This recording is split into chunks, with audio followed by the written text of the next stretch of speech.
ಸಮಾಚಾರವೇನೂ ಇಲ್ಲ ಕರ್ಣ. ಅಂದು ಆ ಶ್ರೀಕೃಷ್ಣ ಪರಮಾತ್ಮನು ರಾಜಸಭೆಗೆ ಬಂದಿದ್ದ ದಿವಸ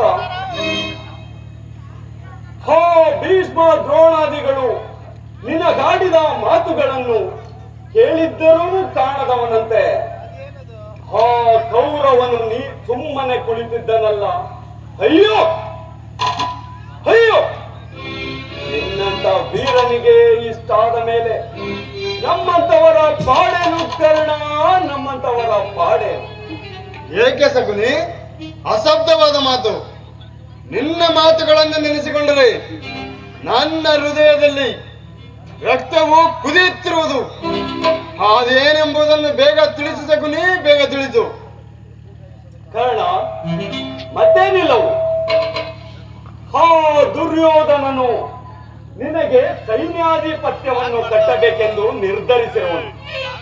ಅದಕ್ಕೆ ಹಾ ಭೀಷ್ಮ ದ್ರೋಣಾದಿಗಳು ಆಡಿದ ಮಾತುಗಳೇನೆಂದರೆ, ಹೇಗೆ ಸಗುನಿ, ಏಕೆ ಹಂಚುತ್ತಿರುವೆ? ಆ ಭೀಷ್ಮ ದ್ರೋಣಾದಿಗಳು ಏನೆಂದು ನುಡಿದರು? ಬೇಗ ತಿಳಿಸು ಸಗುನಿ, ಬೇಗ ತಿಳಿಸು. ಹಾ ದುರ್ವಾಕ್ಯಗಳನ್ನು ಹೇಳಲು ನನಗೆ ಬಾಯಿ ಬರುವುದಿಲ್ಲ ಕರ್ಣ, ಬಾಯಿ ಬರುವುದಿಲ್ಲ. ಏನು ತಾನೇ ಮಾಡಲಿ? ತಡೆಯಲಾರೆ ತಡೆಯಲಾರೆ ತಡೆಯಲಾರೆ ಕರ್ಣ, ತಡೆಯಲಾರೆ.